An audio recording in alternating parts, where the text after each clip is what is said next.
Hello! This is Thomas the Tank Engine, and you're listening to the Railway Series Book Club. I'd love to stay and listen myself, but Annie and Clarabelle are waiting for me at the platform. Time's time, you know.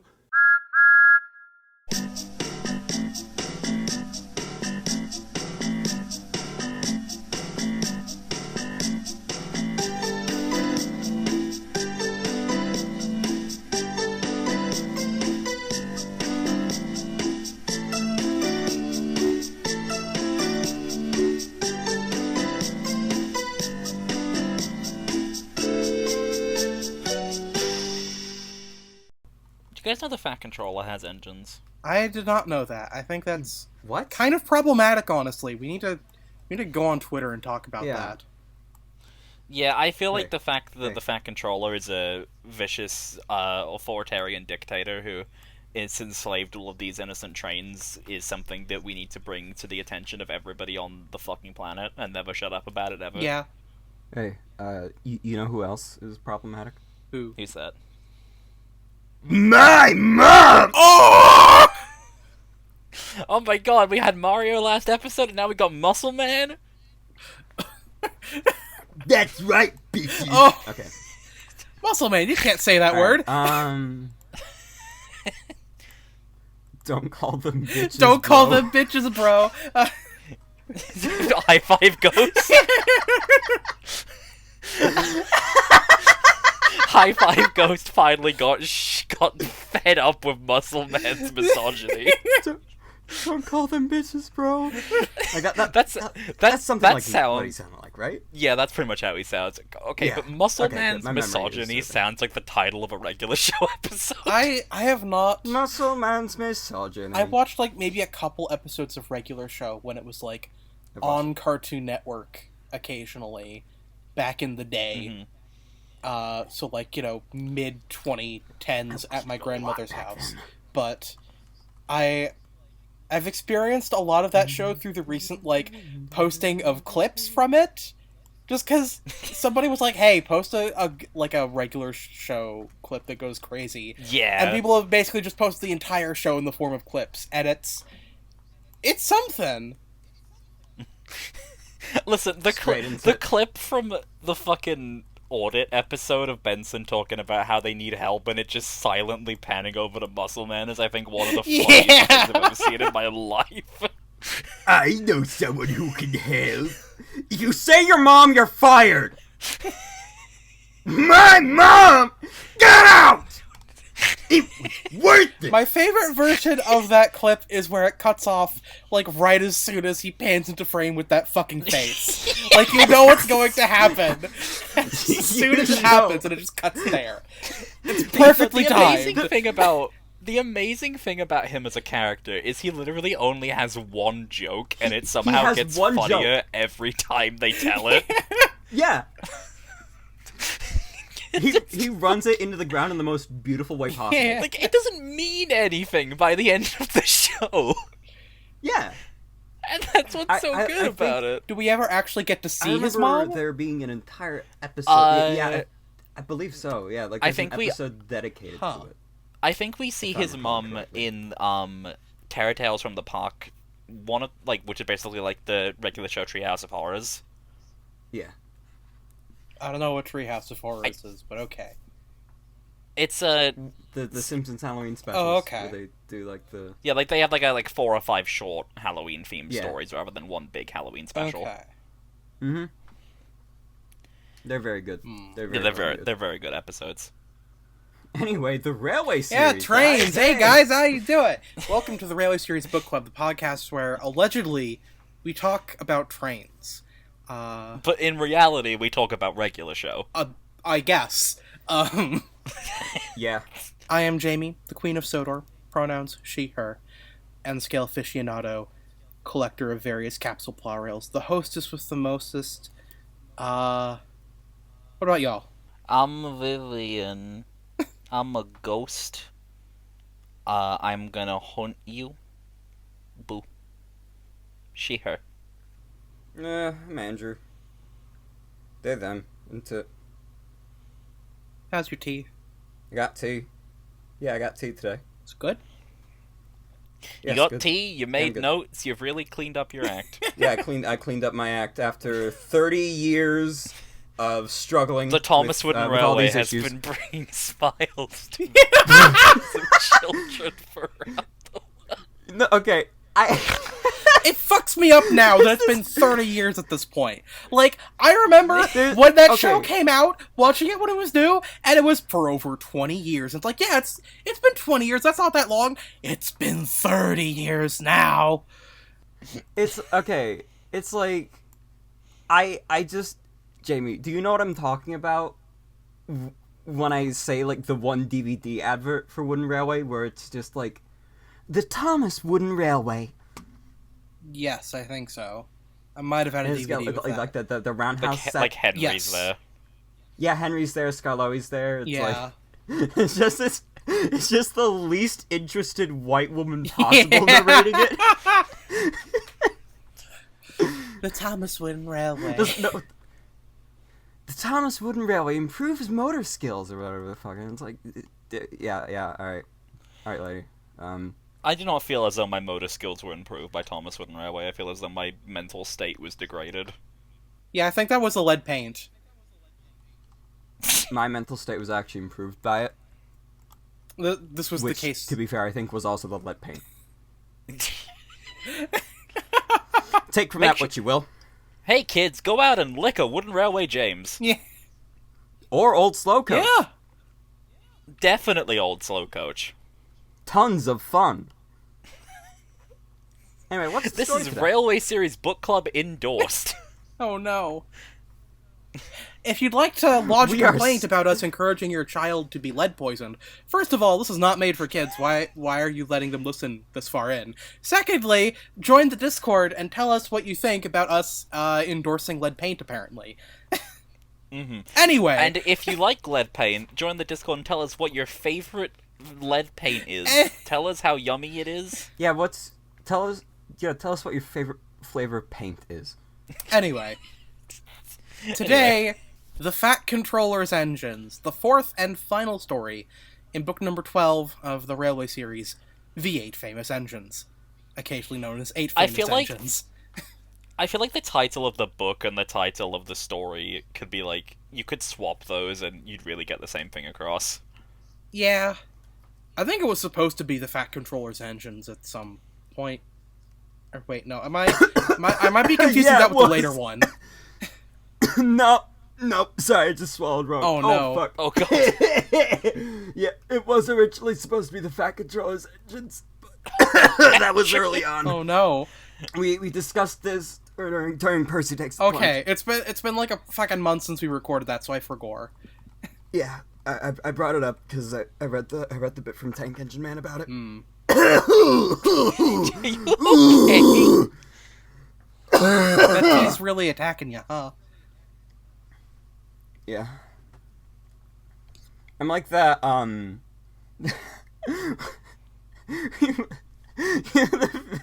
you know the video of like the older guy like trying a vape and he just like his face fucking turns purple with how much he coughs? Was that you? That was me, yeah. Mm. Except I was drinking tea. Yeah, the Fat Controller's Engines, or as Bruce Alexander refers to it in his narration, the Fat Controller's Engine. Huh. Only one. Which one? Dennis. Hard to say. Could be Thomas. Could be Dennis. Who knows? Your guess is as good as mine. Who knows? Potentially this would have been the final story in the series had the plan for this to be the final book went ahead. So it's going to be interesting to see how well this stacks up. You know. Unlike the last two stories, this one was not even up for consideration when they were developing Series 2's list of stories. Like, this one was only ever considered for Series 4, and presumably just because they really needed more Audrey-written stories to pad out Series 4, and they couldn't be asked to use Christopher's stuff. Fine, Yeah, pull out the there's- one where they go to the mainland. Don't fucking adapt Drip Tank. Jesus Christ. I assume that was the exact conversation they had. There were some changes made to the story Probably. to accommodate this, and we'll talk about those as we reach them. But on the whole, I think it is one of the more iconic episodes of the TV show, if only because of the way the crash is expanded. Because of the crash. Yeah, it's because of the crash. But we'll get to that. Coolest crash in the show. Country Mile. Yeah. Do we have anything else we want to say before getting into it, or are we? Do we want to? Yes. Oh, okay. I've one thing I'd like to say. So, generally my whole thing, the angle that I bring to this podcast as a whole is just listening to all the different narrations and sort of generally making remarks about them and seeing like, oh yeah, well this one did this thing that's different and is interesting. Hey, yeah, guess which one I completely fucking forgot about? Sir John Gielgud. Oh, fuck! Who has a very interesting take on this story, as we will see later. Oh my god, I fucking forgot about that. I mustn't say anymore or else we will spoil the surprise. Yeah. Exactly. All I'll say is, people who are a fan of double teaming trouble, keep tuned in. Fans of Paxman Diesel, better keep an eye on this episode of Railway Series Book Club, TM. I think fans of Paxman Diesel will want to go over this frame by frame. One evening, Thomas brought his last train to the junction. He went for a drink. "I'm going to the big station," he said to Percy and Toby. "So are we," they answered. "Do you know," Percy went on, "I think something's up." Toby looked at the sky. "Where?" "Down here, silly," laughed Thomas. "How?" asked Toby reasonably.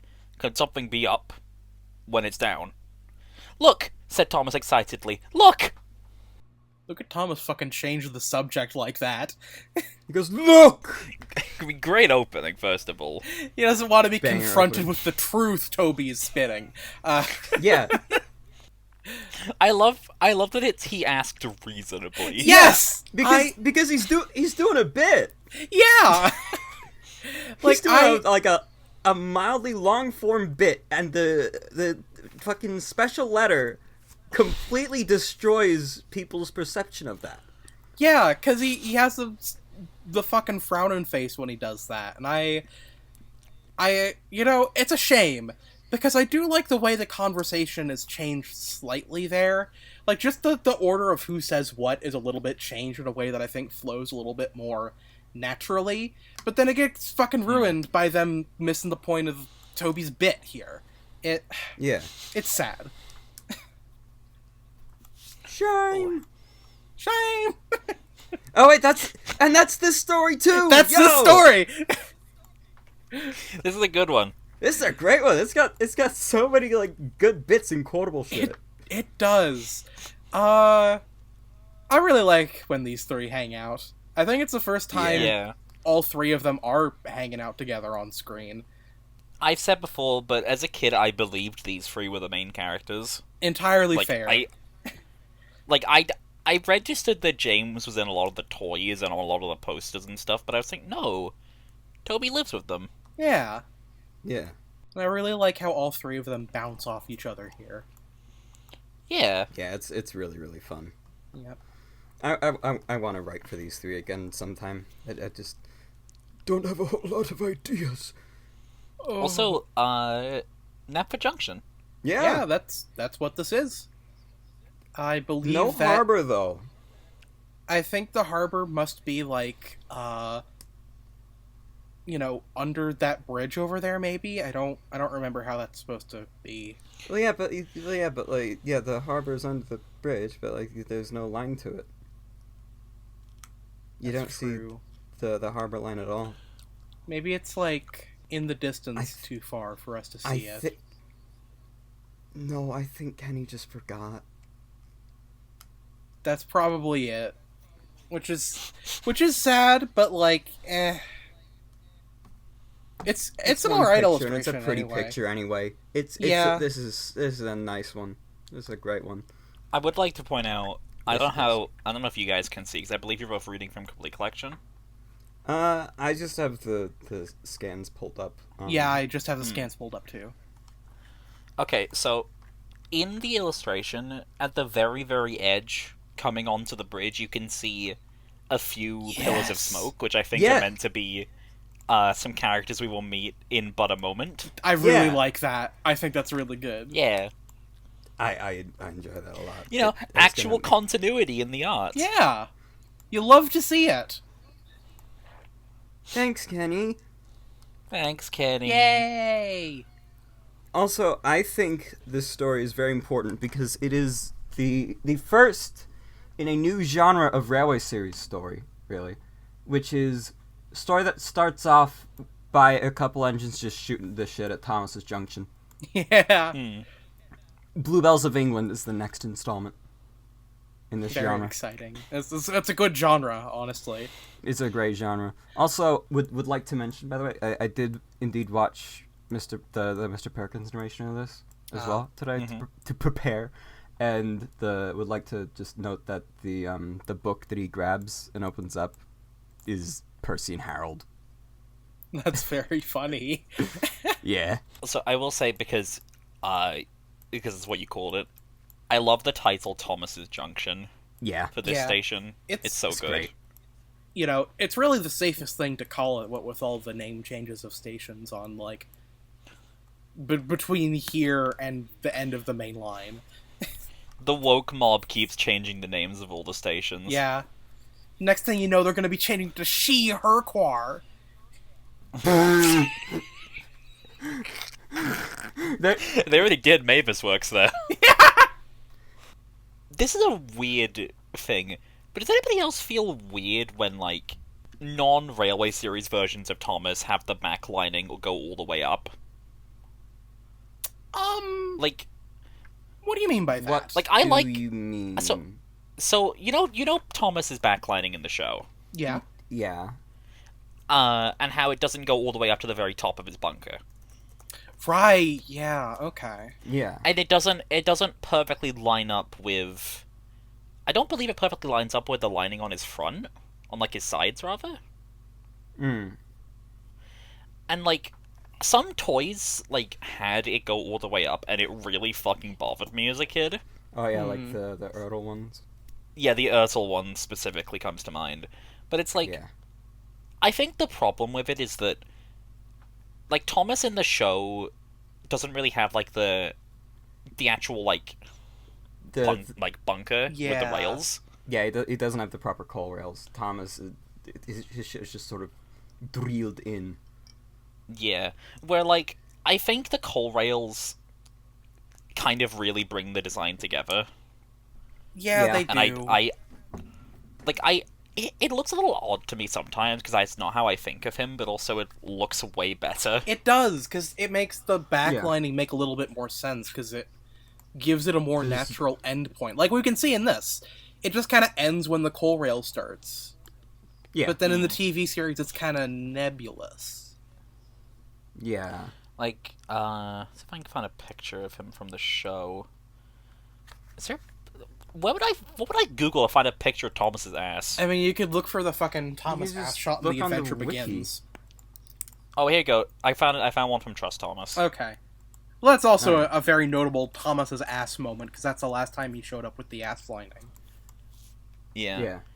There we go. It's like it lines up with his lining on the side, which is nice. Yeah. Yeah. But the fact that there's, I kind of like it, but it's also like it doesn't look quite right. I'm kind of mixed on it. I like that it lines up with the lining on the side as well.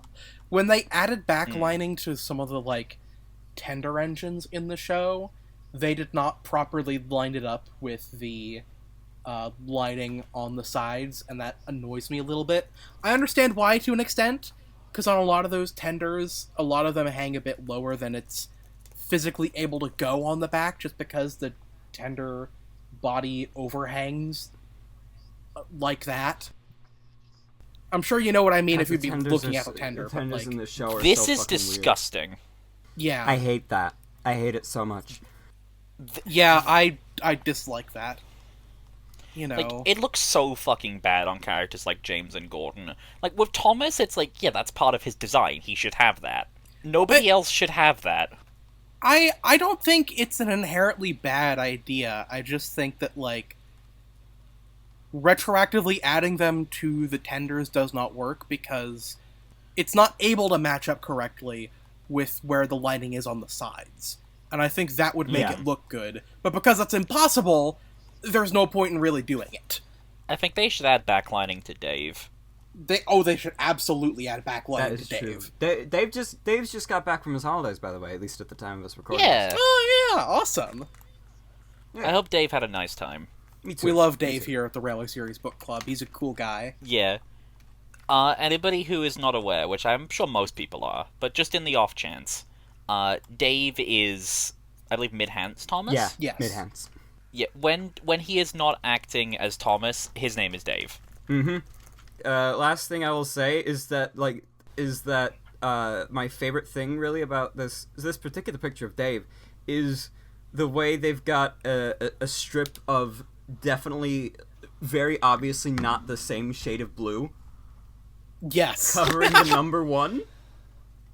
It's not even covering it all the way. You can see, like, the edges of it. Nope. It's great. Love Dave. They've done the shittiest job depersonalizing him as a Thomas. And it's amazing. I love how many kids definitely just visited the Midhance on, like, a normal day, and just like, that's just Thomas. Yeah. Nah, mate. It's Dave. Yeah, hey, I'm Dave. How you doing? Dave. It's just Dave. How you doing? It's me, Dave. Dave the Dude engine. Yeah.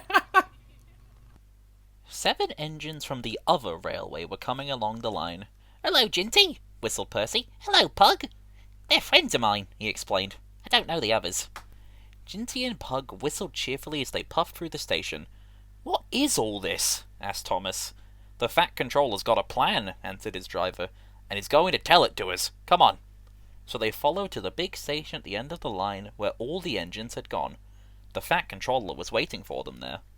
Jinty and Pug! Jinty Everybody. and Pug! Let's fucking go. Everybody's favorite ever one-off Railway Series characters. Well, I mean, Jinty's everyone's favorite. Pug's lucky if he gets to tag along. No, Yeah.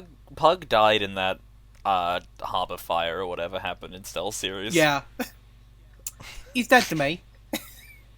Yeah, I was gonna bring that up, actually. I love Jinty in Percy Does the Thing. It's so good. It's so good. I just really like these two in general. Like they're only a part of Percy's little circle of mainland friends, but the fact that these two get names gives them a little bit more to chew on in the mind of a curious fan, and I think that's why they've kind of, like, stuck around. I like that Percy just knows people. Yeah. He just has some random ass motherfuckers that he just knows. Okay, Like, so I think that's so good. Yeah. So, I don't believe either of you have seen The Muppets Mayhem. No. No. So, in that show, they give Lips a personality for the first time, and they give him a recurring bit, which is the fact that he knows literally everyone in Hollywood and can call them up at a moment's notice because they all owe him favors. And I feel like this would be a really good bit for Percy, where he could just, like, call in any famous engine, because they all inexplicably know and owe him things. It would be, because he's been around, and he knows a bunch of, like, fucking random guys. Like... Yeah, he just knows a bunch of, like, completely random ass motherfuckers. Like, I don't remember any of the ones that happen in the show specifically, but it's just, like, he'll just leave the room, and he'll come back with, like, fucking U2 or something. I would also like to point out that... Bono owes me a favour. I would also like to point out, very quickly, that Jinty and Pug are never referred to with gendered pronouns, and so it is entirely canon compliant for either or both to be a woman or non-binary instead of a man. Like, Audrey probably would have made them men if he'd used pronouns to refer to them in this story, but, death of the author, motherfucker. Death of the author, and the author is dead. He is dead. Nothing we say can hurt his feelings. Yeah.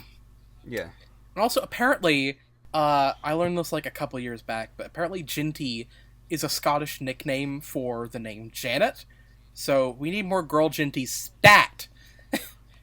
Yeah. Yeah, I think Jinty should be a girl and also Scottish. Yeah, you know. I think I still firmly believe that definitive Jinty for me is just Louis. But I am I am open to other Jintys. There's no reason there can't be both of those. True. Jinty could just be a very clocky T-girl. Have you ever thought of that? I feel as though Louis' Jinty voice does transcend gender. I think that's wonderful. Because anyone could sound like that. Anyone could sound like that. True. But it's the way Louis sells it that makes it as good as it is. Yeah. It's so good. Jinty with estrogen I be love like, Louis. I'll get on Shout it out like to a Louis. car bonnet, I will. True. Which is one of my favorite things Jinty has said in any video ever. Yes, it's a very good lie. Do it yourself, I'm busy. I'll get on it like a car bonnet, I will. I think it's very interesting that Jinty and Pug never had any toys made of them. Like, you'd think it'd be easy enough for Ertl or Thomas Wynne Railway to have just painted Thomas black and called it good back in the 90s. You know, I think the only other major Railway series only characters that didn't get any toy rep like that are, like, Pip and Emma and Albert and Victoria, which, like, the latter two make sense given the linear nature of time. Well, I mean, to be fair, there's also Rex and Bert. Oh, that's true. But they at least got Mike. Yeah, it was like Wooden Railway and Take Along. Even if it would have been cool to also have Mike and Bert. Yeah, Mike but still. Mike got into 2, Frank got into 2, and Jock got into 1. Yeah.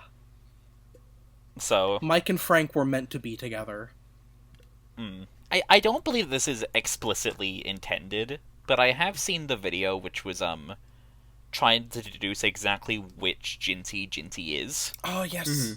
And I do find that video actually quite interesting. Yeah, I really like those videos by that guy. I've not seen that one.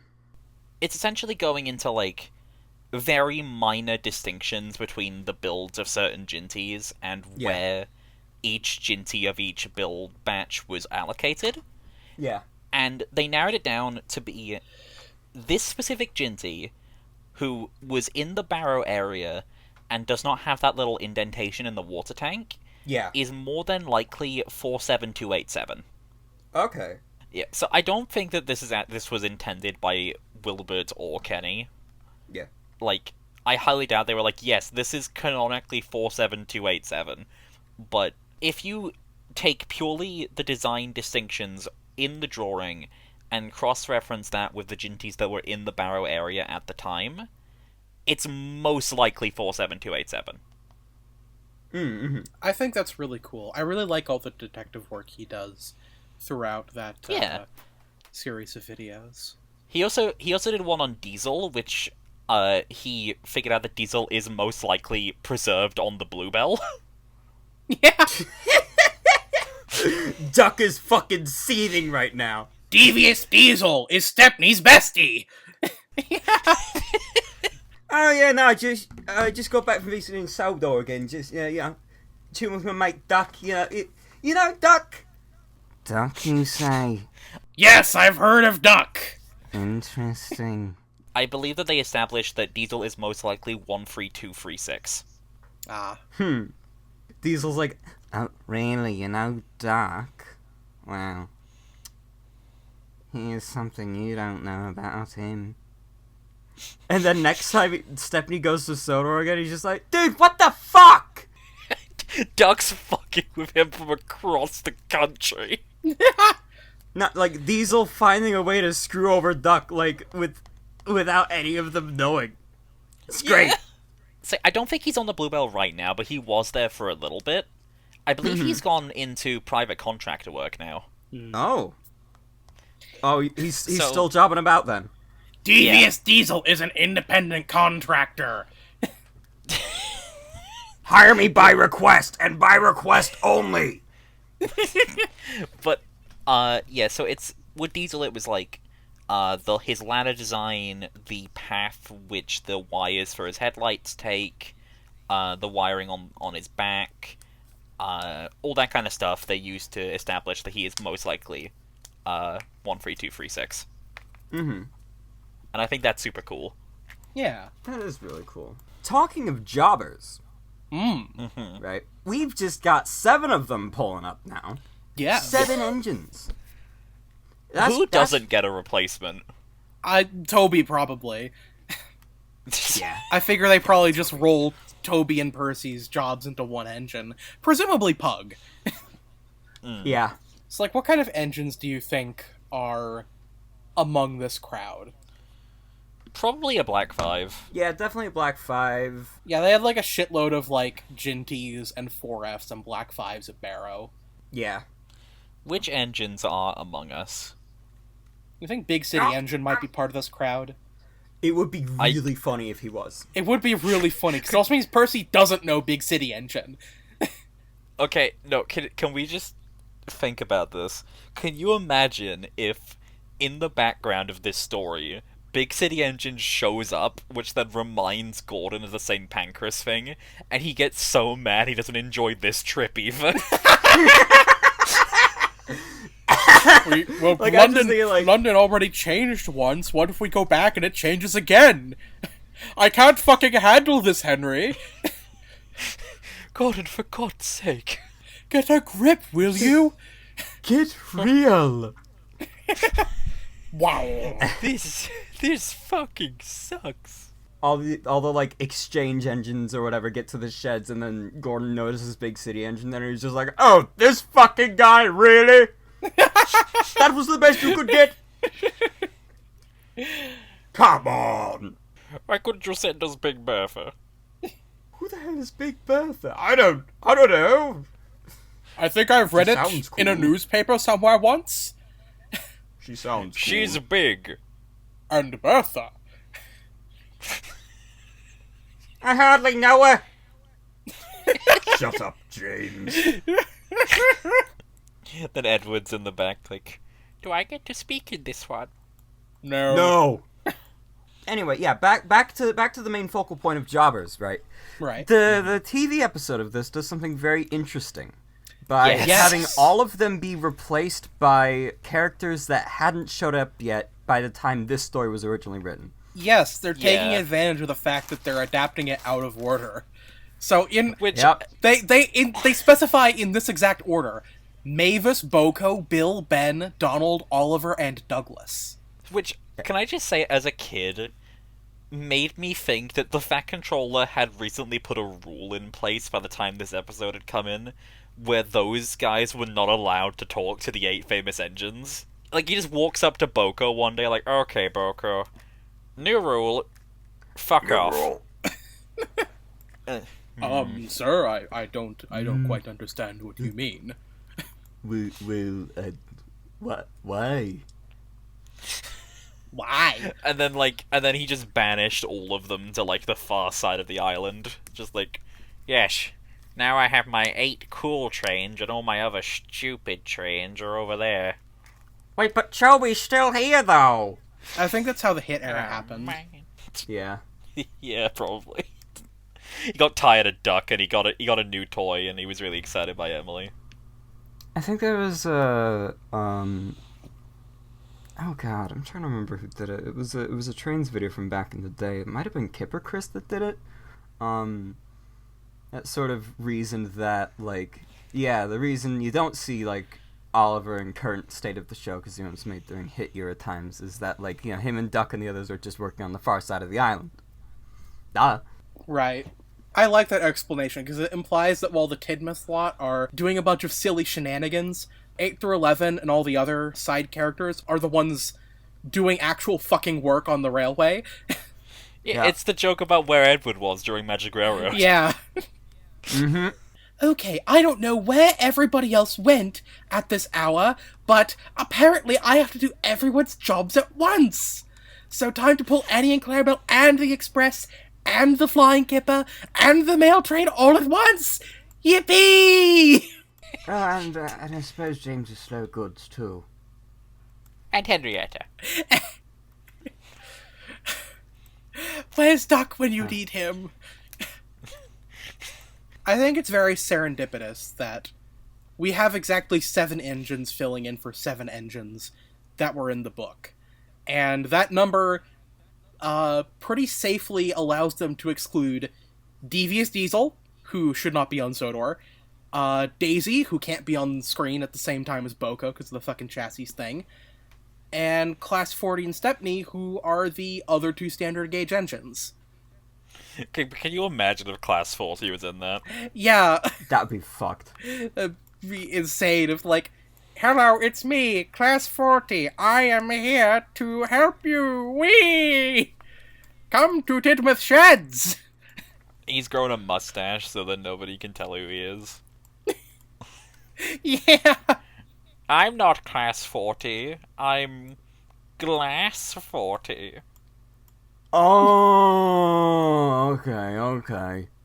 Right, because I was thinking this guy looked a little familiar, but, now that he says he isn't Class 40, I'm inclined to believe him. What about you guys? Why would he lie? Yeah, Why would no. he lie? Yeah, why would he lie? Seems legit to me. I see no reason to lie. Yeah. Alright, so we're cool? Yes, we're cool. It's me, Glass 40, and we're cool. Okay, sick, yeah.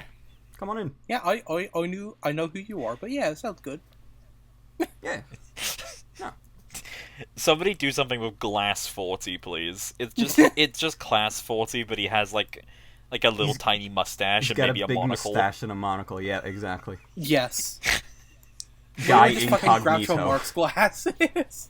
Yeah, Groucho glasses. It's gotta be Groucho glasses. Fuck the monocle, Groucho glasses.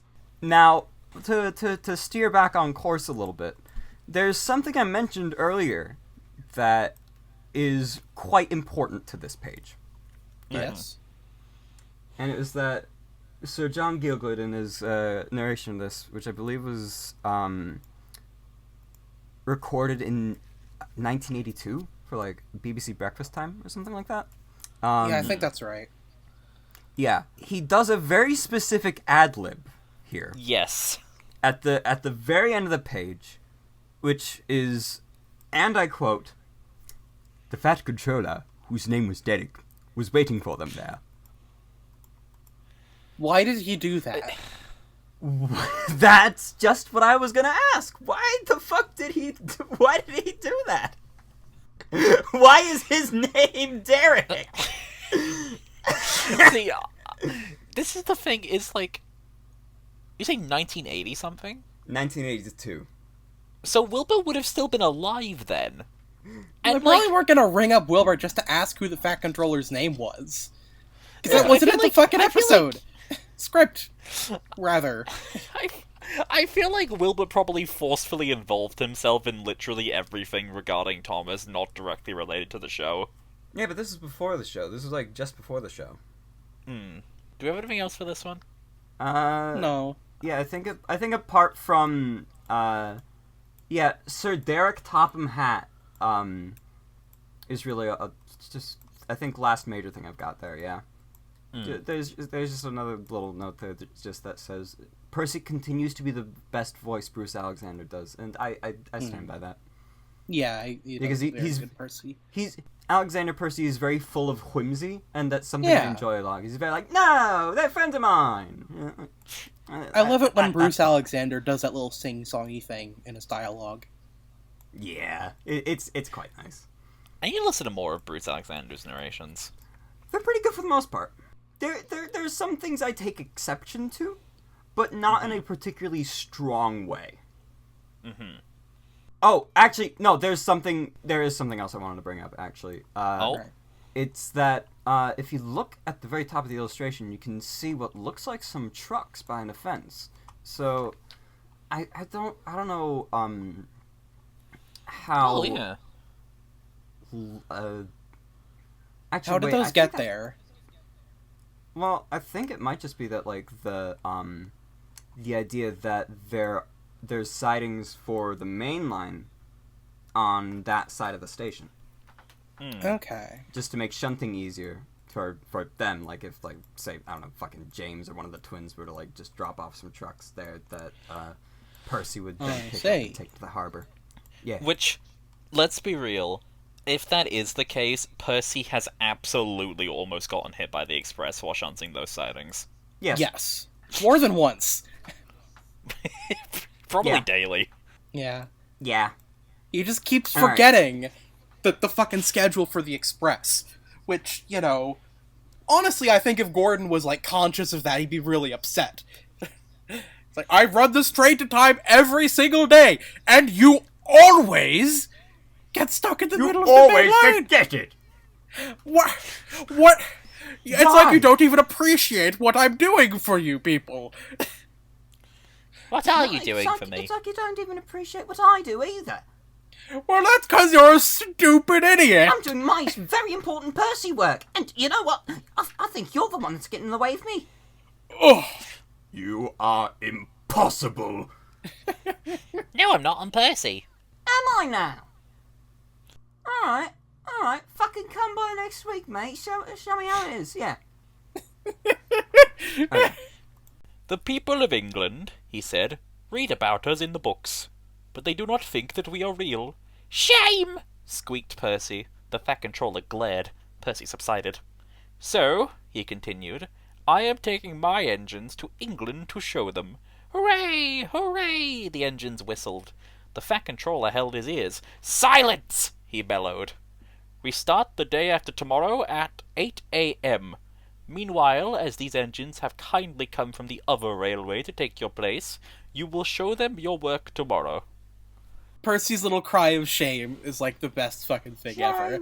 I also want to point out how Thomas, Percy, and Toby have presumably kicked James, Duck, and Edward out of the shed. Yes. Yeah. So they could be in their cool guy clique. Edward is having to put up with so much today. Yeah, Because James like, is cutting him off completely. He can't see shit. yeah, like, what the fuck, bro? Like, he can probably see Topham, but... God, and imagine being Duck. Duck is probably, like, crammed behind James or Edward. No, he's crammed at the very back of the shed, like that one shot from Big World where he's at the very back of Knapford for some reason. Yeah. Yeah, he's by the book stall. Yeah. Yeah. Either that, or, like, Thomas, Percy, or Toby backed it in front of him. He was sleeping. Like Jinty and Christmas on the slow trains backing up to Henry. Yeah. Excuse This me. This is definitely why they made him the podium in the episode. Yeah. Which, again, Podium Duck is one of the funniest fucking visual gags the series ever had. It is. I love Podium Ducks so much. I really fucking wish they brought it back in CGI. It would have been so good. How many times did they do Podium Duck? Like, twice? Yeah, because they did it in Special Letter and they did it in Ba. Yeah. That feels like it should have been a bigger thing. It should I have. agree. Fucking Michael White should have done it in, like, the Royal Engine or something. So that way, that would be its excuse to have Duck in a scene somewhere. It's like they should have done the gag in the suggestion box, Man Surprising Engine. It's just like, well, this is familiar.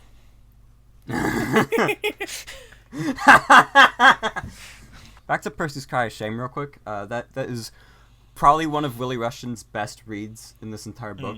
Alongside. Yes. Hooray. Absolutely one of the best reads ever. It's shame! It's so good. But there's also in the Mr. Perkins version, there's no Jinty or Pug or even Percy going shame. What Which the is very fuck's even the unfortunate, 'cause- point? Yeah, what the fuck is the point? Like they do show the picture of Jinty and Pug after that to just sort of explain that, like, yeah, you know, the engines have to work with the visiting engines and such and da da da da da da da. But yeah, no Jinty and Pug name drop, which is unfortunate. Yeah. There is I believe an edited version of the illustration that shows a little bit more of the engines Yeah. here, though. Yeah. That'd be Lorraine Marshall's illustration of it. Which, Yeah. Which is yeah, it shows the visiting jobbers in slightly better detail, except they don't really look like any actual engines. Yeah. They just kind of look like trains. Which, I Yeah. mean, you know, it's fine, I guess. Like, you know, we don't even see them in the actual illustration. They don't matter, necessarily. This one's definitely Jinty, though. yeah. Yeah, I think that would probably be Jinty. And the other one looks like it has a bit of grain on it, so maybe that could have been Big City Engine at one point. Yeah. If we want to indulge that thought. And then the other one's just a shadow. Yeah. Maria. There's not a ton to say on this page. Yeah. Yeah, the Angelus narration has like a cacophony of several instances of Thomas, Edward, Percy, and Trevor's whistles playing when the engines are cheering, like hooray, hooray. Just those four. Huh. I do think it's funny that the people of England do not believe that Thomas and his friends are real.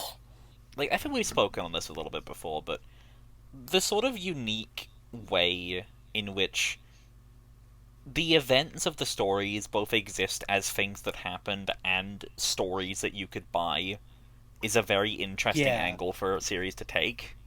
Yeah. Yeah, it is. Like, I can't think of any other piece of media where the piece of media itself exists within the canon, but is also based on real events. Yeah. Yeah.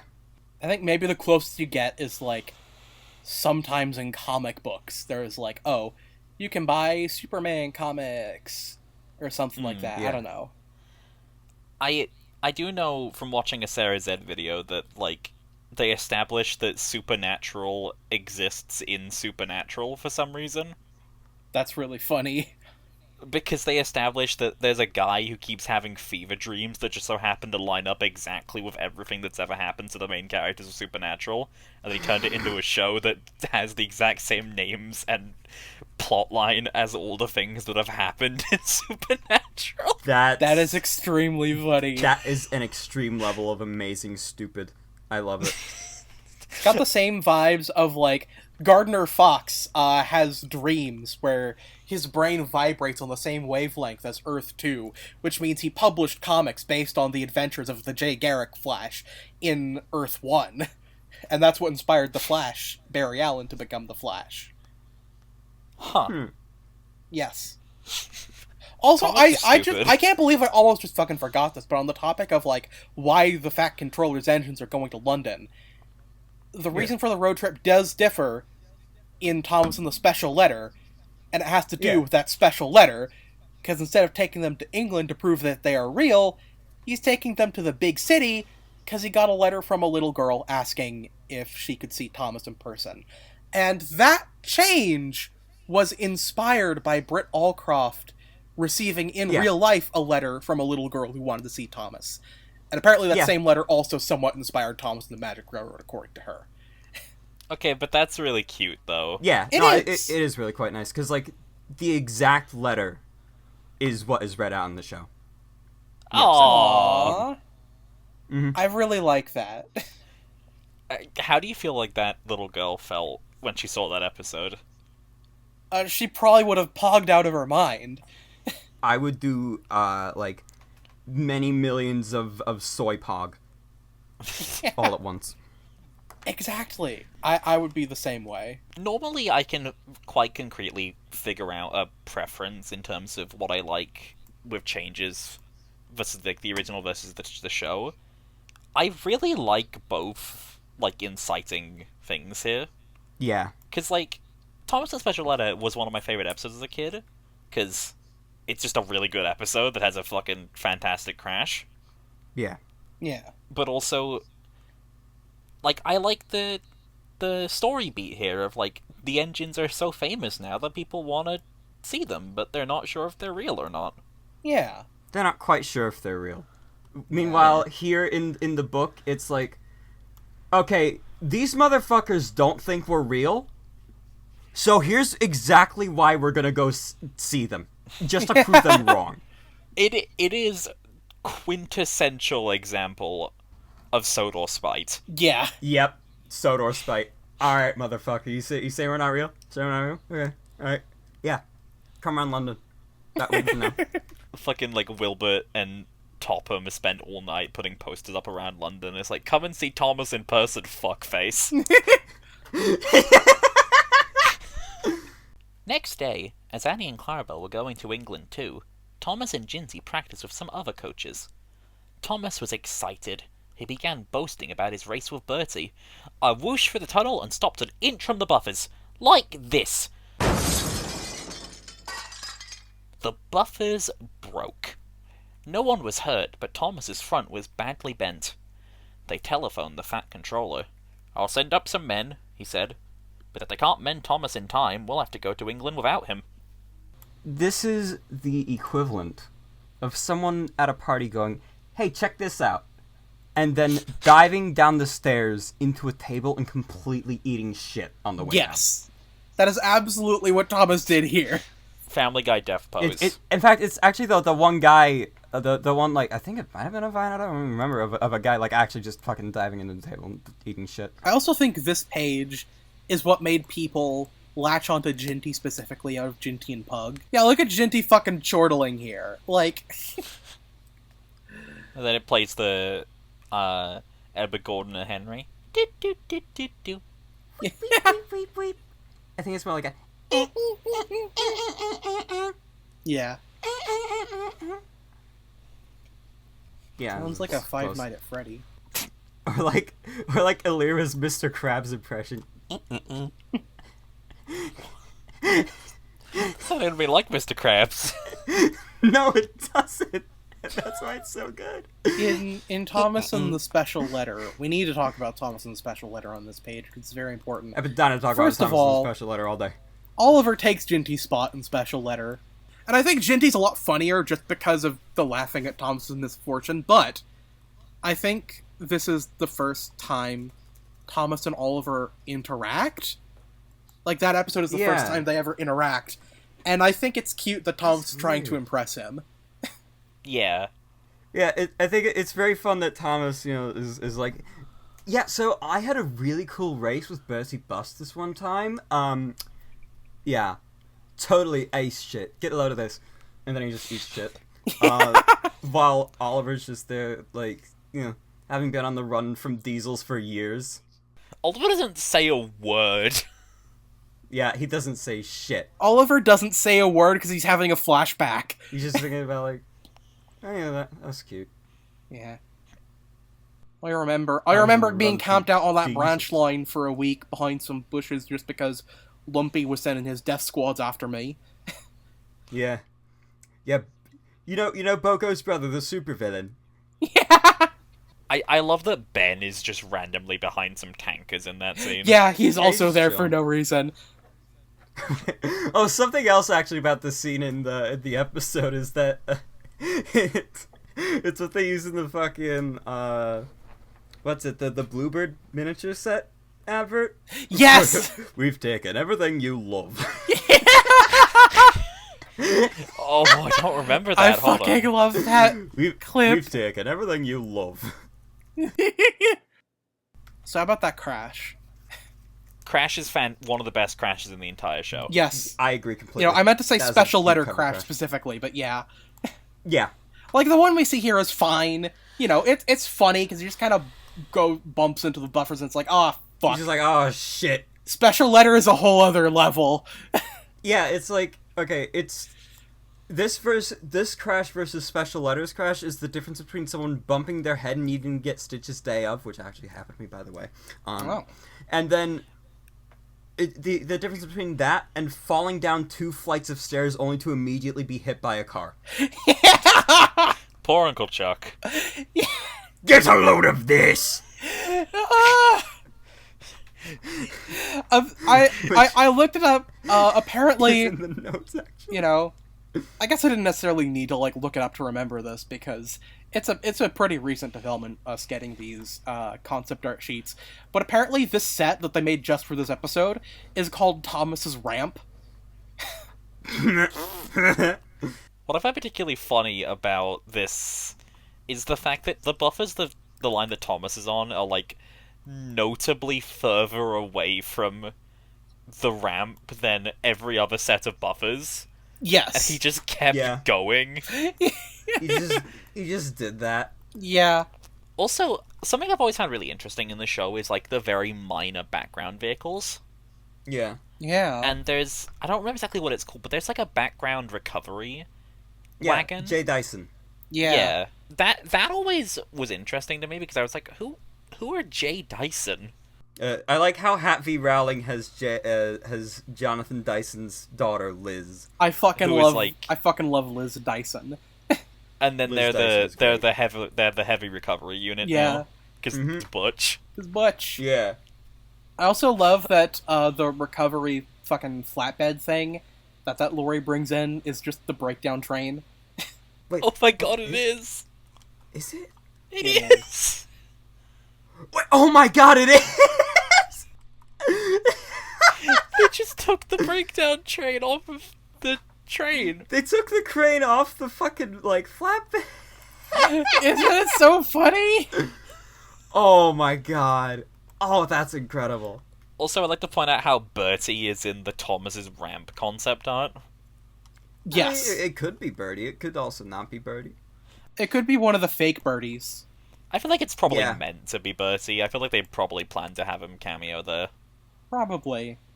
But they've Maybe. actually drawn Percy there as well. Yeah. Yeah. When I was a kid, I actually did a redraw of that, where Percy's there and he's very pissed off. Because Thomas, he's like, you fucking idiot! he's like, what? No. He's not pissed off in that respect. It's more, they did this to my bestie? Who's they? It's Thomas's fault. Also, Sodor Mills is interesting. Yes. Sodor Mills. That did not make it onto the actual set, sadly. No. Nah. But it's like, I love the Thomas concept art. It's so good. Yeah. Yeah. Rob it's just Galgalier's truly was amazing. my actual goat. My actual fucking goat. Greatest of all time. Greatest to ever fucking do it. They should have fucking tapped him to storyboard a Thomas comic or something. Yeah. Yeah. Thomas comic, storyboarded by him and written by Ian Flynn when... Yeah. No, written Reasonably, that could happen. written by Danny. Yeah, him, because he was on Twitter being like, yeah, if I were in charge of the franchise, I'd make Idris Elba the narrator. I think he has the sauce. Yeah, Danny Barnes. Guy responsible for Scrapnik Island. Yeah, the writer of Wait, Scrapnik what? Island. Oh, and Yes. did you not see that? No? The writer of Scrapnik Island made a few tweets like a couple of days ago, maybe probably a week or two ago now actually, which was him talking about Thomas and what he'd do if he was in charge of the franchise. Oh my god, wait, that... Holy shit! Yeah, that's the I see that guy around a fair bit. I didn't realize that was him. Fuck Yeah, me, dude. yeah, that's the Scrapnik Island wow. guy. That's awesome. Yeah. He is responsible for putting I'll Crush You into the Sonic book. Yes. He also made the pitch of Sonic the Animated Series, which is one of my favorite fan pitches I've ever seen for anything. Which, I will... If anybody asks in the server, I will link it, because it is very good. I think... Okay. I'm just looking at this now and I'm seeing the reply of, like, someone going... the reply to the Idris Elba part of the tweet. Going, is this how you sound when you talk about Sonic, bro? And then he goes, nah, y'all don't be cooking like this. And that's true. True. That's correct. I think I've got one thing to say still, and it's just that Lorraine Marshall's illustration makes Jinty's mouth very, very small. Yeah. Nope, there's another thing. There's Oh. another thing. Gilgood chuckles a little when he says the buffers were broken line. Can you believe that? He laughs at chuckling. Thomas's expense, just like Jinty. He's chuckling. Thomas's Yeah. front is badly bent, and he's chuckling. Unlike Sonic. Unbelievable. Next morning, the engines waited at the junction. Toby and Percy reach on a truck, and Duck had pushed them into place behind Edward. Henrietta stood on the siding. The Fat Controller had called her a curiosity. I wouldn't dream of leaving you behind, he said. I'll fit you up as my private coach. She felt very grand. Gordon, James, and Henry were in front. They whistled impatiently. The Fat Controller paced the platform. He looked at his watch. 1 minute more, he said, turning to the guard. Henrietta gets to come! Yeah. Henrietta just keeps fucking taking dubs. Yeah, I forgot to mention it on the last page too, but I feel like it's good to like do them both at the same time. I like that the coaches are getting to come along. It's very Yeah. nice, and I like that. You know, Because they're important. They're friends. like they're part of the family. They get to come along too. Yeah. It's a family road trip story without the road trip. Yes. I actually do want to talk about that a little bit later, just because I feel like it's Oh, a yeah. shame we don't see the road trip. But that's for a later page. Yeah. We got places to be Yeah. in this story, to be honest.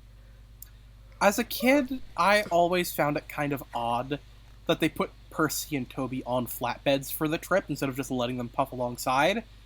But then I realized, oh right, it's because Toby and Percy are little engines with small wheels and can't hold much water. So Yeah. they put them on the flatbeds so that way the big engines can take them and they don't have to worry about that. It's very smart and Yeah, clever. or worry about their wheels getting worn out. Yes. And it does make me wonder if Thomas was supposed to be on a flatbed just like them. And him being late fucked that up. Yeah. There's just You nearly upset my arrangement. there's just a third flatbed in the junction yard because it Yeah. was meant to be for Thomas and it just doesn't get to come. It's the saddest Yeah. It was the saddest flatbed in the yard that day. I mean, I guess Thomas is in the same class as Duck, I guess. And Duck, apparently Duck's going on his own. Which, Yeah, Duck's going on his own because Yeah, so maybe- he's that bitch. yeah. But, I do like to imagine, because of the arrangements being upset, Tom's punishment is essentially, okay, you have to puff to London all on your own while pulling Annie and Clarabelle like that. And it's like, Don did this in his rewrite of this story, which was fucking amazing, and I love it. But I just think I find it very funny, that idea of, Thomas getting very tired, having to puff this long way like that, and, yeah, words. I feel like Yeah. they probably damped Thomas's fire as soon as they coupled him up. Probably. Like he was probably just being lugged along by the tender engines. Yeah. It just so happens that Percy and Toby just get to enjoy the ride, and Thomas is fucking dying. Yeah. Also, fucking Edward is the one pulling Percy and Toby, which I'm sure is perfectly within his capabilities, but they picked him specifically for it. For some reason. Well, he had to do something this book. I mean, I guess. That's the one thing he does, is he pulls them. Yeah. And then we'll see on the next illustration he's not, actually. Yeah. Beep, beep, beep, whistled Thomas, and panted into the station. Annie and Clarabelle twittered anxiously. We hope we're not late. It isn't quite 8.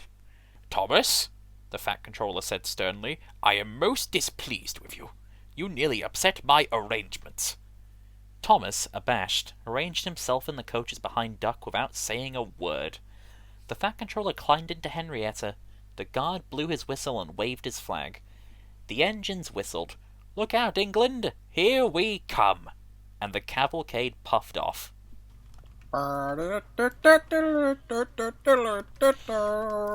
Edward has been vaporized. Yes. Oh, well, he'll live. Where did he go? He'll live. What I love here most, more than anything else, is just the wordplay of Thomas arranged himself immediately after upset my arrangements. Yes. That's something that goes generally underappreciated, I feel. Yeah. Well, it's because they cut out the Fat Controller scolding Thomas for the delay in Special Letter. Which, I could cast aspersions on that, but I think it does make sense considering that at that point in the episode there's 45 seconds of runtime left. So they gotta they gotta trim the fat and just you get to the end already. Yeah. It is one of those moments in the book that I feel draws a line between Topham Hatt the First and Charles, though, because Yeah. Thomas was Topham's favorite little guy, but Charles doesn't play favorites with him in the same way, and we'll see more of that in Thomas Comes to Breakfast.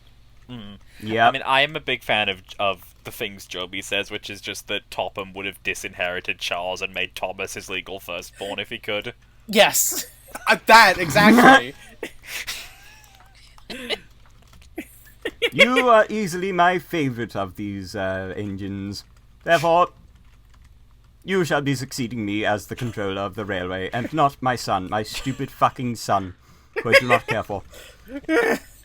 Father, why are you like this? And then I'm not joking, by the way, Chuck. Chuck? Okay, Boss! the idea of Topham 1 Yep. calling Charles Chuck purely to undermine him in front of the engines is so funny. I would imagine Topham Hatt being that petty. Yeah. I don't know why. I just think it'd be funny. Yeah. Not quite at like Lucille Bluth levels of petty, maybe, but it's something she would do anyway. Also, once again, going to bring up the post of Charles finding in the records like disparity, like with Thomas's like fucking ownership deed, and Edward's just like, oh yes, we stole him. Yeah, love that post so much. We stole pretty much everything.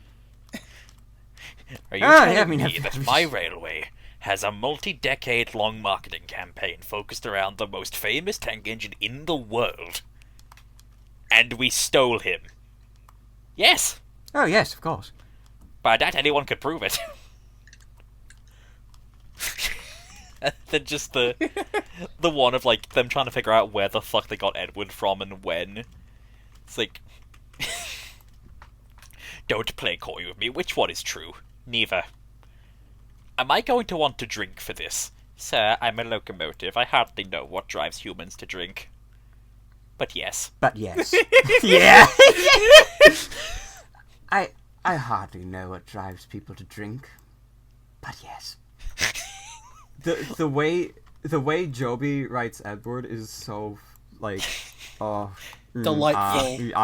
Delightful is the word I would use. It is something I aspire to. The way Joby writes everyone is delightful. Yes. True. This isn't even Also- gonna be the last fucking time we mention Joby, because I have a thing for the next page. Also, I just want to say, I don't remember why I wrote it, but in my notes for this page I have, "Look out England, here come the train terrorists" written down. Oh. What the fuck do you what?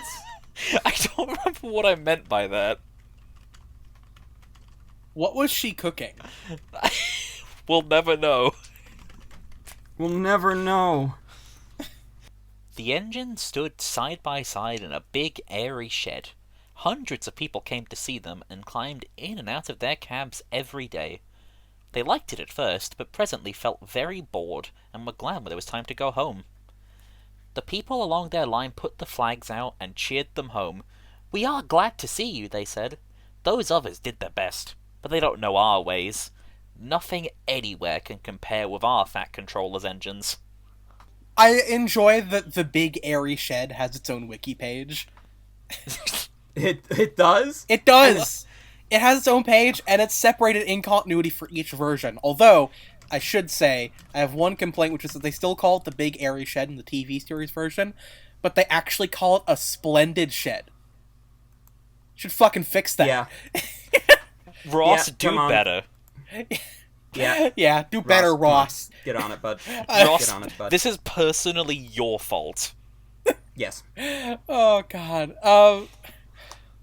And like the splendid shed in Special Letter is an actual roundhouse, which is, you know, very interesting to see them like make an actual roundhouse in the TV series and then think about Railway series Tidmouth sheds. That said, the splendid shed does look kind of scuffed because the turntable is covered up by something that looks like a giant trampoline for some reason. And it also looks like it's too small for Gordon or Henry to turn around. Yeah. So, correct me if I'm wrong, didn't they, like, cut this fucking set in half and use it as the background for Brit's interviews during Thomas the Tank Engine Man? Yeah. Yes, I think it's just a modular set, so they didn't necessarily need to cut it apart, they just, like, took one half and put it there. I just remember Yeah. that, like, Brit's background is, like, this building with, like, Stepney and, like, having ducks there. Yeah, Yeah. I mean, to be fair, Doc's already there. yeah. Oh god, that's the other fucking scuffed thing about it, is that, like, they have, like, 12-something lines, I think, and not all of them are filled, which feels strange to me, I don't know. Henrietta isn't there. Yeah, Henrietta's also not there, what the fuck? I mean, they cut her being brought at all, I'm pretty sure. I mean, they did, but, like, they could have... Fuck them. There's nothing stopping them from, like, having her as part of the cavalcade, though. Like, they don't have to acknowledge it, but she could still be there. Come on. Yeah. Do better. Okay. Okay. Now, what I will say is that I think there might have been a reason they couldn't get Henrietta in the cavalcade. It might have just been that they didn't have enough space on the set.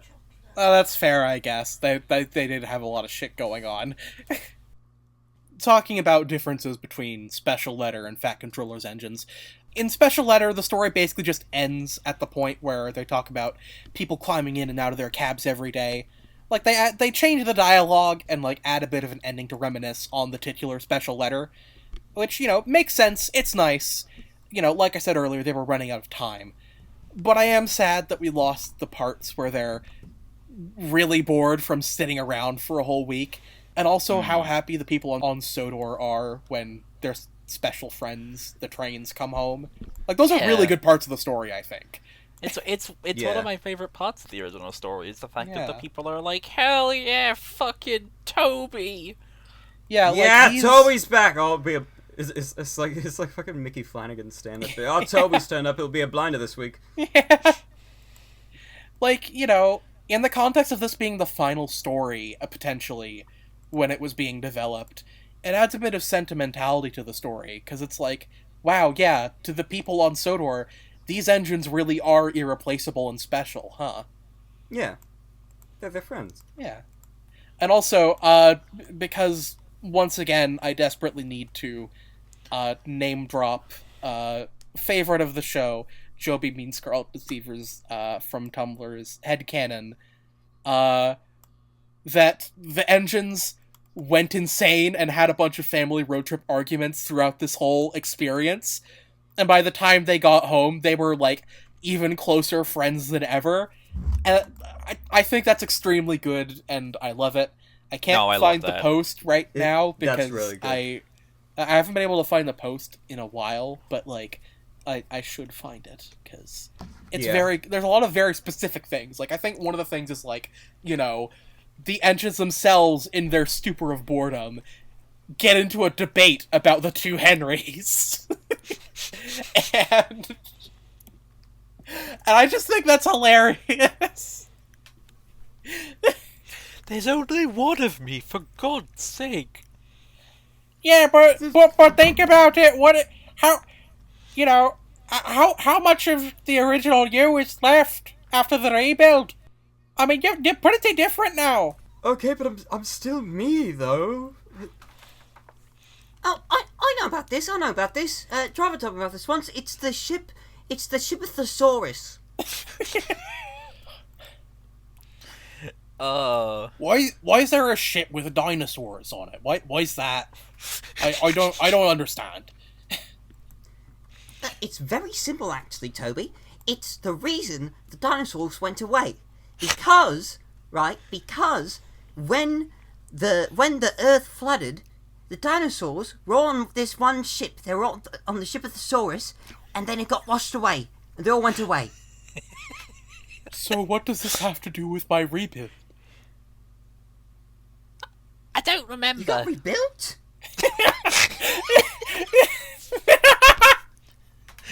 Oh, I love the trains. I love this illustration so fucking much. Oh, it's so good. Oh yeah, it's good. It's just one of the best, isn't it? It's from the cover, or on the cover, rather. And I'm glad it's the cover. Yeah, it's just all of them lined up. The 8 famous engines right there. Yep, there you are. The 8 famous engines. Perfect. I love, actually, how, like, sort of sketchy all the people are. They've got, like, these very, like, jagged outlines and very basically filled in colors. And I think it looks really, really cool. It's a really, really nice effect. Yeah. That does show, like, yeah, holy shit, there's a lot of people here. Yeah. Whoa! You know? Oh, fuck, I just remembered. Oh, my God. Mm-hmm. I just remembered that one fucking... When Hayden was on that role of making Railway series edits with TV series characters. Oh, the yeah! edit of this that has the big world steam team. So, like, Rebecca over Henry and, like, fucking Emily and Nia instead of Duck and Edward. Yeah. Oh, God, I need to find that. That was really good. That's great. I love that. I'll probably pull it up on the screen to be honest, if I can find it while I'm editing. Another thing that is quite neat about this page is that in the Angelus narration, they play the engine roll call instrumental. Oh, that's cute. Which I think is, yeah, it's very cute. It's very fitting, isn't it? Yeah. and as for the Sudrians welcoming their train friends back, I do like to think that they said, yeah, those others did their best, but they fucking suck. Was said like while the engines from the other railway were still there. Yeah. Jinty is literally sitting there. Yeah, Jinty's kind of mid, honestly. We really missed you, Thomas. But yeah, that notion is made several times funnier by, like, at least in my little take on things, Jinty, the same Jinty eventually, like, coming to work on Sodor. Just all Sodor natives are just completely indifferent to Jinty. It's like, I don't know, like, the small crowd of, like, train spies are like, oh shit, wait, that's you? Oh, that was you! Oh, well, listen, you know, I didn't mean it when I said it. I can't believe Jinty is canonically mid. I feel like people always gloss over that. I think, okay, I'm just imagining now, but I think that if there's ever a Thomas reboot, they should bring back Stan and Nigel and make them just really insufferable train spotters. Oh, Yes, absolutely. please. That would be amazing. They just show up on the branch sometimes, and Thomas just like, oh god. Oh, not these two. I can't fucking stand them. These two again? Oh, And it's like, no. hello, Thomas. We are looking for your good friend Mavis the Quarry Diesel. Have you tried the quarry? I don't think we had yet, no. Thank you very much for the suggestion. They Just don't kill allow us up there anymore after the incident. What incident? What did you do? Oh, you know. I think the better question there is, what didn't we do? Somebody please write a story about insufferable train spotter Stan and Nigel. This is a free concept. Unless you do it and it, like, sucks. In which case you have to pay. Yeah. Give us money, please. If you do it and it sucks, We do get your first 108 one. 512 7985 32. I don't know. Stately hat man it. Jamie, you just doxed Topham! Oh man, I'm sorry. Send a truckload of money to the following address. Now let's move on to rankings, shall we? Yeah, let's do it. Yes, I'll go first. You always do. I do. We kind of have an order, don't we? Yeah. Uh-huh. So, the story's a nice end to the book, and I think it wraps things up. It wraps things up pretty nicely. I feel like there's extent to which it falls short in terms of dramatic tension, at least in comparison to the last few books, because those all had very exciting finales. You know, Old Iron, Skarloey Remembers. Not, why the fuck did I say Skarloey Remembers? I meant Old Faithful. I wrote down the wrong story in my thing. Skarloey Remembers is so intense. He remembered so hard. He sure fucking did. And then he remembered all over those guys. So, Old Iron, Old Faithful, Percy's Promise, you know. It feels closer to the kind of finale that Paint Pots and Queens was, where there's like a big celebration at the end, and it faces a complication rather than there being some kind of action-packed crisis where an engine has to pull through despite all the odds.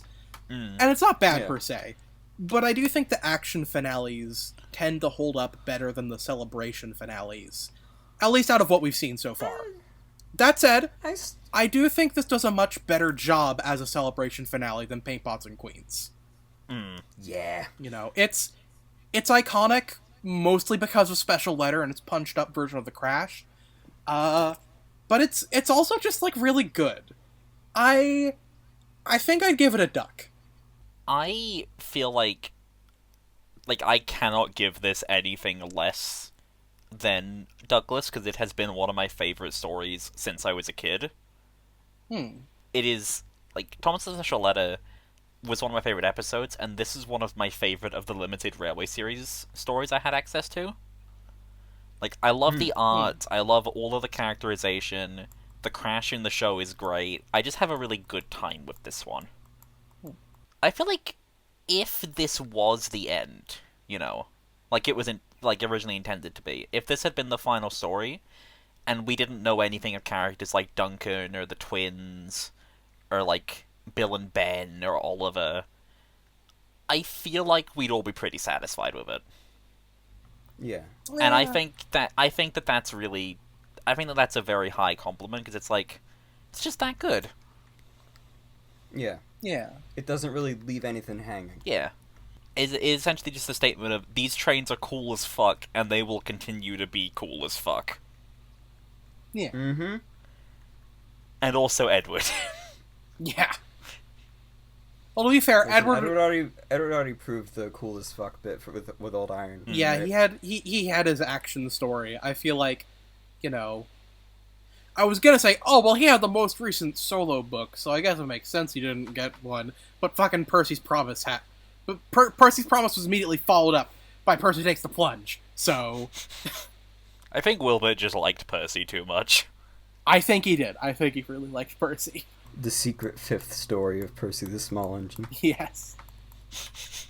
Yeah, that's my story ranking. If you want to go ahead, Andrew. Can you say the number again, just so I can remember? Douglas. Okay. I would give it a Donald. Oh. Yeah. Like a nice in between with both ears. No, I agree with Jamie on the point of it, not being nearly as exciting a finale as like your Old Irons or your Old Faithfuls or whatever. But like, that's fine. Yeah. It's quite refreshing actually, because in this case the thing that is the massive inconvenience with potentially disastrous consequences is just sort of dealt with like, well, shit, it'll be fine within a minute. This is the thing, is the disastrous consequences is just, what if Thomas does not get to go on holiday? Yeah. Honestly. Well, to draw the comparison with Hay Pots and Queens again, that was essentially the same thing there. Like, the biggest, there was an inconvenience, but it was just like, aw, man, Henry's not gonna get to pull the queen. Damn. Wait. But I could pull so many other people. Mean the bad bitch I pulled by being Henry. I'm Henry Autistic. No, I like, this story does a lot. This story covers a lot of ground. It does. But you don't really think about it, really, in the grand scheme of things, because it's just sort of like, oh, they do this, they go there, and but because like really, there's only like, what, 2-3 big set pieces, I guess. There's the junction, the big station, and then the big airy shed. Yes. That's kind of. I mean, I guess also like Farquhar. Actually, I meant to ask: does Thomas's crash happen at Farquhar? I think it's meant to. I think so. I mean, it's either that or Knapford. So yeah, I don't know. Like it looks a bit more like Knapford in the because illustration, the but it makes the makes orientation sense of the to be Farquhar platform as well. makes Yeah. it more likely And to be just Knapford. Yeah, textually it's probably meant to be Farquhar. Yeah. Yeah. Because it makes the I'll send up some men make a bit more sense as well. Yeah. Men. Also, hello sailor.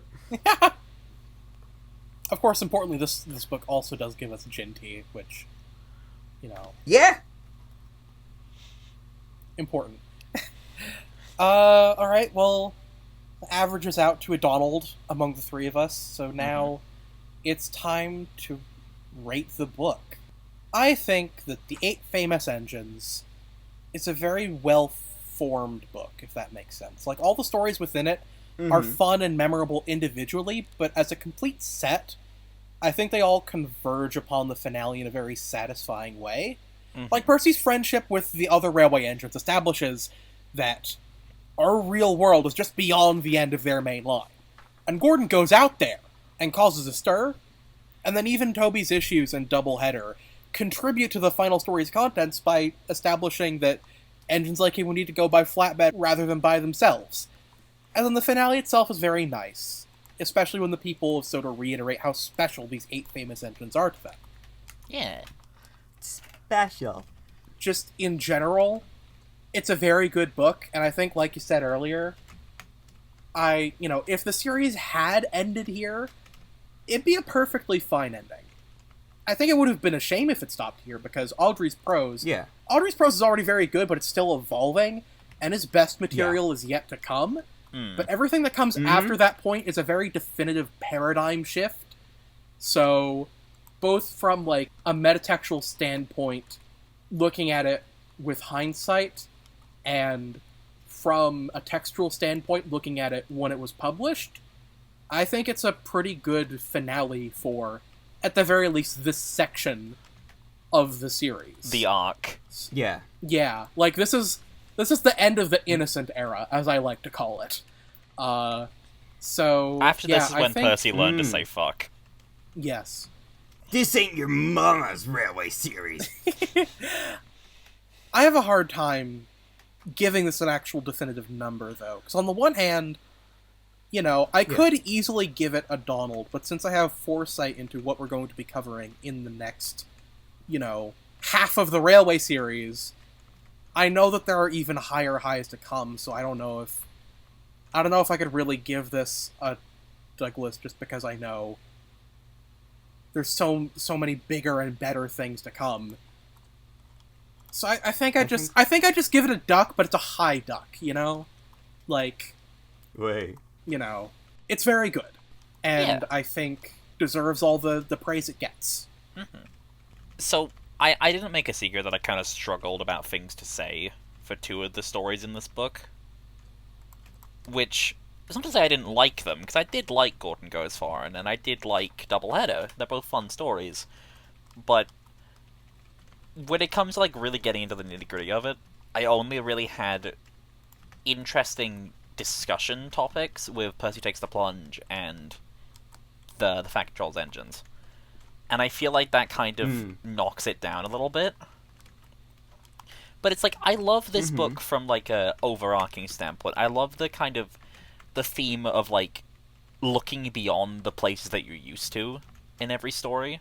Because obviously, the first story establishes, like Jamie said, Percy's friends, and also Percy wants to see beyond the board, and then Gordon wants to see beyond the railway, and then Toby sees beyond the branch line, and then eventually they all see, like, they see and are seen by the people who have grown to love them over the years in the books. Yeah. And it's like, that's a really, really fun little setup there. I like that a lot. I feel like I would probably give this a Donald, because I just have a lot of fun with the stories, even if I did struggle to, like, really discuss two of them in depth, because I still had a good time. Yeah. I think it would be the same for me, really. Like, I'm gonna try really hard to make my thoughts not sound copy-pasted, but I think my brain is slowly, like, being numbed down into mush at present, so it's not gonna work very well. I do really love just how connected the stories feel, even when really none of them directly lead into each other. Yeah. They still, except for Gordon Goes Foreign and Doubleheader, obviously, but it's a very very strong central theme.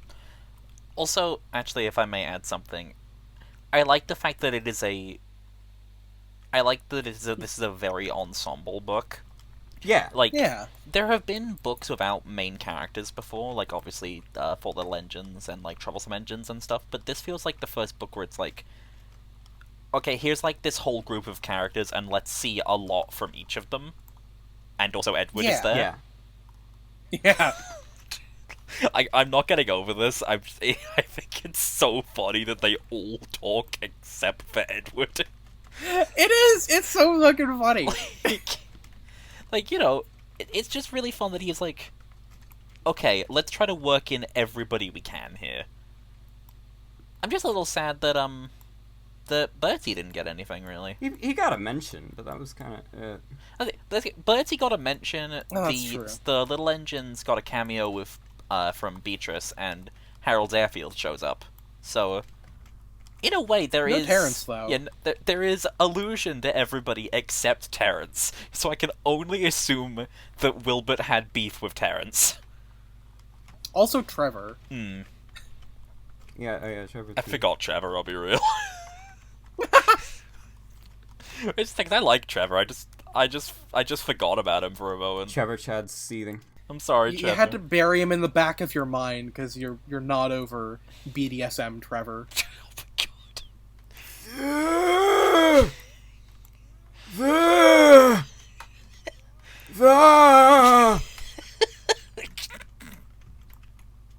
Don't think Andrew, did you say you're rating for the book? Yeah, I said Donald. Oh, okay, I forgot. So, Duck Donald Donald. That's alright. yeah. I think that's the game you play where you tap people's heads. I'm looking at our spreadsheet right now, and these were the same scores we gave for Percy the Small Engine We need new material, dude. Right, for the book rank. they're both just pretty good books. They are! You know, I think that's fair. I feel like these two are very similar in the fact that they are, you know... They're both very good books with a lot of very good and iconic stories, but, you know, Percy the Small Engine doesn't really get its dues just because it's so normalized to everybody. I think 8 Famous Engine tends to get a little bit more respect, like, outwardly shown towards it just because it does have, you know, the differences and the weirdness about it, and the Gordon goes foreign. But, you know, I feel like people don't nearly talk about it as much as they do with, like, the latter half of the series. Hmm. Yeah. So, yeah, that's... 'Cause I think this really is sort of where the books start to ramp up, Yeah, like properly, like high gear. the next book is a real paradigm shift, and God, it's... next book. There's so much more, Next book. you know, like I was saying earlier, this would have been a good stopping point if they'd actually committed to it, and it does act as an end to, like, an innocent era for the island of Sodor, but there's so much more this series has to offer, and we're gonna have a lot to say coming right out the gate in Volume 3. Be prepared. But that's not what our next episode is gonna be. Next episode, we're doing our Volume 2 wrap-up episode, which, I don't remember if I said this last time, but, it's gonna be a tier list. Let's fucking go. And after the Yeah! tier list, be prepared for something a little devious. Yeah. Boo! The something devious is probably gonna be an episode of Roundtable, depending on how long it takes us to do things. We'll see. New rule. New rule. You're not doing my book until after Roundtable. Oh no. Diesel, you don't want to commit to that! It might be late by another month! No! Who cares? It's me, Devious Diesel. It's me, I love Devious Diesel. It's me, Lucy. Thank you for listening to the Railway Series Book Club. We'll see you next time. Thank you and good night. Remember to like and subscribe, and join the Discord. Also, give me your And son. follow us on social media.